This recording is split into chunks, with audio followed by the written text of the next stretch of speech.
Hello friends, अस्सलामुअलैकुम। कैसे हैं आप सब लोग? उम्मीद है आप सब लोग खैरियत से होंगे और मैं भी ठीक हूँ। और आज मैं आपके साथ फिर से एक और नई रेसिपी नाश्ते की लेकर आई हूँ।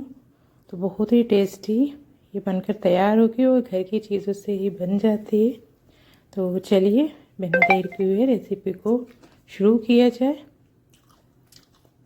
ये नाश्ता रेसिपी बनाने के लिए सबसे पहले हमने थोड़े से चिकन को बॉईल कर लिया है। 2 से 3 पीस चिकन के लेके हमने उसको बॉईल कर लिया है और साथ ही साथ उसको रेशे कर लिए हैं हाथों की मदद से। तो देखिए, जब चिकन थोड़ा बॉईल हो जाता है तो उसको इस तरह से रेशे हो जाते हैं।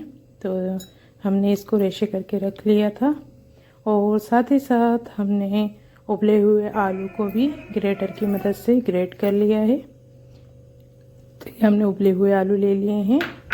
2 ये बड़े साइज़ के उबले हुए आलू थे, इनको उबाल के हमने ग्रेट कर लिया है और ये भी इसमें हमने शामिल कर लिया है। तो बहुत ही टेस्टी ये नाश्ता बनकर तैयार होगा। तो वीडियो को आप फुल वॉच कीजिएगा। और ये डाल लिया है हमने मैदा। आप मैदे की जगह गेहूं के आटे का भी इस्तेमाल कर सकते हैं या फिर इसमें बेसन भी शामिल कर सकते हैं या फिर मैदा बेसन मिक्स कर सकते हैं। जो आपके घर में अवेलेबल हो वो आप इसमें शामिल कर लें। तो 2 चम्मच के करीब हमने इसमें मैदा शामिल कर लिया है। साथ ही साथ नमक शामिल कर लेंगे हम। 1 चम्मच हमने नमक शामिल कर लिया है इसमें। अब हम इसमें शामिल करेंगे ब्लैक पेपर यानी कि काली मिर्च। काली मिर्च का इसमें बहुत ही अच्छा टेस्ट आता है। तो आप 2 से 3 काली मिर्च को बिल्कुल बारीक पीस लें या फिर दरदरी भी कूट कर इसमें डाल सकते हैं या फिर जैसे मैं पाउडर बना कर रखती हूँ इस तरह से आप पाउडर शामिल कर लें। तो ये मार्केट वाला नहीं है पाउडर, ये हमने घर में ही तैयार करा था। और ये हमने डाले हैं चिली फ्लेक्स। तो चिली फ्लेक्स भी हमने घर में ही तैयार करके रखते हैं, तो वो भी हमने 1 चम्मच ही शामिल कर लिया है। थोड़ा सा इसमें डालेंगे हम होममेड हमारा मसाला, ये भी मैंने घर में ही तैयार करा है। तो बहुत ही अच्छा इसका टेस्ट आता है। और अगर आप चाहें तो इसमें चाट मसाला डाल लें और चिली फ्लेक्स भी बाजार के यूज़ कर सकते हैं। तो 1 कटोरी इसमें हमने डाला है सूजी यानी कि रवा। और अब हम इसको अच्छे से मिक्स कर लेंगे। 1 कटोरी हम डालेंगे इसमें पोहा। तो पोहा हमें धोकर डालना है, वॉश करके ले लेना है पोहे को। और डालने के बाद इसको अच्छे से मिक्स कर लेंगे, क्योंकि चिकन और जो आलू है उसकी थोड़ी क्वांटिटी ज़्यादा है, इसलिए हमने 1 कटोरी सूजी और 1 कटोरी इसमें पोहा डाल लिया है। आप चाहें तो 2 कटोरी सूजी डाल लें अगर पोहा अवेलेबल नहीं है तो। और अगर पोहा है तो सूजी स्किप कर सकते हैं, लेकिन क्रिस्पीपन सूजी से आता है। तो हमने इसमें पोहा धोकर डाल लिया है। आप कभी भी पोहा यूज़ करें तो धो के ही यूज़ करें।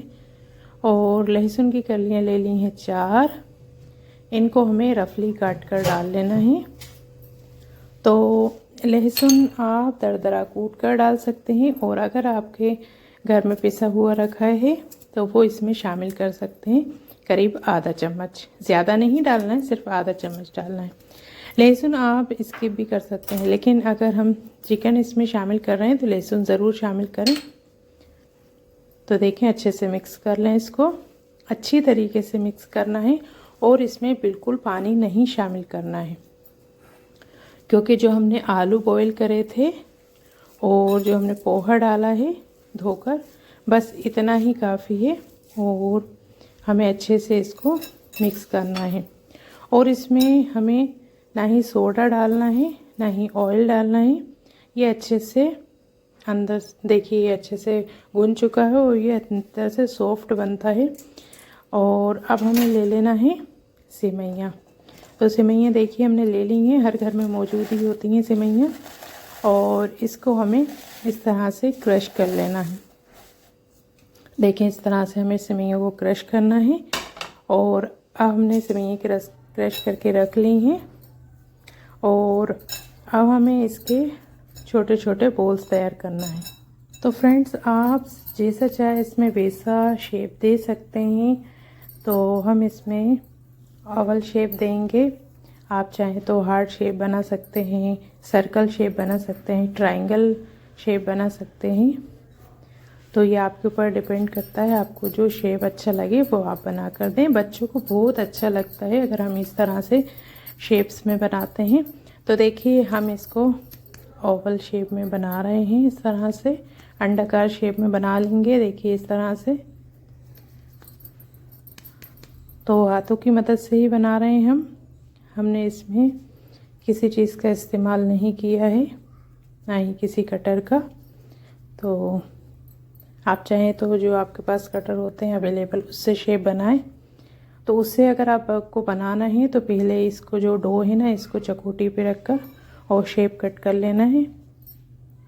तो देखिए इस तरह से हमने सारे बनाकर तैयार कर लिए हैं। बहुत ही सिंपल शेप बनाए हैं, लेकिन जब हम इसको पूरा अच्छे से फ्राई करके फाइनल लुक हमने जब देखा था तो ये बहुत ही अच्छे से हो चुका था।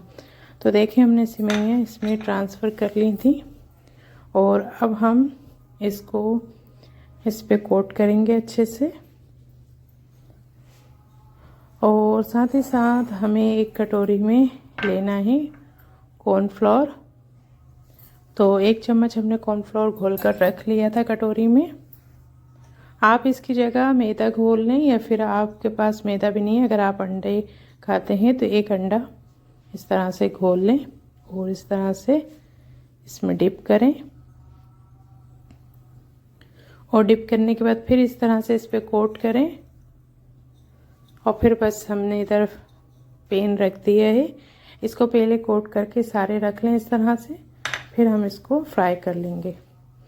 तो सारे रखने के बाद अब हमने पेन गरम होने के लिए रख दिया है। अभी तो ये ऐसे दिख रहे हैं, लेकिन जब इसका फाइनल लुक देखना आप, बहुत ही अच्छे ये बनकर ऊपर से क्रिस्पी और अंदर से सॉफ्ट बनकर तैयार हुए थे। तो इस तरह से अलग अलग तरीक़ों से नाश्ता बनाकर आप तैयार कर सकते हैं। इंशाल्लाह आपको बहुत ज़्यादा पसंद आएगा। तो पैन में तेल गरम हो चुका है और हम इसको फ्राई कर लेंगे। तो हमने ना ही डीप फ्राई करना है, ना ही कम तेल का इस्तेमाल करना है। इस तरह से इसको फ्राई करना है। वैसे अगर आप चाहें तो थोड़े कम तेल में भी इसको सेक सकते हैं, क्योंकि जो चिकन और आलू बॉयल डाले हैं हमने इसमें, तो आप जब भी इसको कम तेल में सेकें तो इसको ढक्कन ढक कर ही सेकें, नहीं तो ये अंदर से थोड़े से कच्चे रह जाएंगे। क्योंकि हमने इसमें रवा और पोहा डाला है, तो उसको कुछ ही सेकंड लगते हैं पकने में, लेकिन वो अच्छे से फूलता है पोहा और रवा। तो देखें एक साइड से जब ये फ्राई हो जाए तो इसकी साइड चेंज कर लें। तो ये एक बार में इतने आ चुके हैं, और भी इसमें जगह होती जाएगी तो हम इसमें और रख देंगे, क्योंकि जब ये फ्राई हो जाते हैं तो जगह मिल जाती है फ्राई होने के लिए, तलने के लिए। तो देखें एक साइड से फ्राई हो चुके हैं। अब हम इसको थोड़ा सा साइड में कर करके और जितने बाकी बचे हैं वो भी इसमें फ्राई कर लेंगे। तो बहुत ही टेस्टी ज़बरदस्त है ये चिकन आलू कटलेट बोल सकते हैं आप इसको। तो बहुत ही टेस्टी बनकर ये तैयार होता है। तो आप इसको एक बार ज़रूर ट्राई करें, इंशाल्लाह आपको बहुत ज़्यादा पसंद आएगा। और आप इसको बच्चों के लंच में भी दे सकते हैं, तो उनको भी बहुत ज़्यादा पसंद आता है। या फिर आप इसको किटी पार्टी में यूज़ कर लें, या फिर रमज़ान में यूज़ कर सकते हैं, और टेस्टी लगते हैं। तो आप इसको सॉस के साथ, हरे धनिया की चटनी के साथ सर्व करें, टमाटर की चटनी के साथ सर्व करें, भुने हुए टमाटर की चटनी के साथ सर्व करें, बहुत टेस्टी लगता है। तो देखिए दोनों साइड से फ्राई हो चुके हैं। अब बस हमें इसको निकाल लेना है फ्लेम ऑफ करके। तो फ्लेम हमें ऑफ कर लेना है। हमारे अच्छे से ऊपर से क्रिस्पी और अंदर से सॉफ्ट बनकर तैयार हुए। तो फ्लेम हमने ऑफ कर लिया है, तब भी जो तेल गरम था उसमें ही फ्राई हो रहे हैं। सारे निकाल लेंगे और अब हम इसको सर्व कर लेंगे। तो मिलते हैं इंशाल्लाह एक और नई रेसिपी के साथ। तब तक के लिए अल्लाह हाफिज़। दुआओं में ज़रूर याद रखिएगा।